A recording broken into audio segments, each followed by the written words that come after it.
ተጣልተን የተለያየነው እኮ በሰላም መለያየት የምንችልባቸውን ጊዜያቶች ባጉል ትዕግስትና ሞኝነት አሳልፈናቸው ነው። ዛሬ እኮ ብዙ ወዳጅ አለን፣ አላያችኋቸው? ዛሬ ብዙ ሰው አለን። ትናንት ላይ ያልነበራችሁ ትናንትናችን ላይ ምንም አሻራ የሌላችሁ ሰዎች ልክ ዛሬ ሰው ስንሆን እየመጣችሁ እኔ እኮ ነኝ አሳደግኳት ዋጋ ከፍዬባታለሁ አትበሉ። ክፉ ተናጋሪ አታርጉ። አልከፈላችሁ ከእግዚአብሔር ጋር ነው እዚህ የደረሰው። ስለዚህ አታቅራሩ። በቃ እኔ ከቻለ ባሌ በቁመትም ይብለጠኝ፣ በሀብትም ይብለጠኝ፣ በማቹሪቲም ይብለጠኝ፣ በሁሉም ነገር ይብለጠኝ። ከዛ በቃ እኔ እንደዛ ልጅ ፈልሰስ ደልቀቅ ብዬ እኖራለሁ ማለት ነው። ምክንያቱም የምገባበት ትዳር እንጂ ሪንግ ቦክስ ውስጥ አይደል። እኔ ያደርግልኛል በለጥኩት በለጠኝ ፉክክር።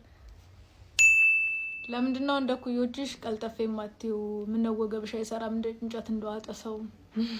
ወገቤ ብቻ አይደል፣ ታኝቼ ስነሳ መልሶ መተኛት ነው የሚታየኝ። ሳልሰራ ይደክመኛል። ቆዳዬ ራሱ እንደ ኩዮች አይደለም የሚበርደው፣ አርጅቷል። ከእንጨቱ ጋር ቀላቅዬማ ያወጥኳቸው የሆኑ የ70 ሴትዮ አሉ። ግንኙነታችሁን በሰላም ለማስቀጠል የሚረዳችሁን አንድ ነገር ልንገራችሁ። ልዩነታችሁን እመኑ። ለምንድነው የልደቴን ቀን የረሳው? የኔ እናት የአንድ እግሩን ካልሲ ሳይለብስ ረስቶ ነው ስራ የገባው። ለምንድነው እኔ እንደማስበው ቀጥታ ማታስበው? ለምንድነው አንዲስ ነግራት 50 ጊዜ የምትበታተነው? እንዲህ ነው የተፈጠርነው። ስንፈጠር አንድ ነገር ስትነግሩን 50 ቦታ ላይ እንድናስብ ተደርገን ነው የተፈጠርነው።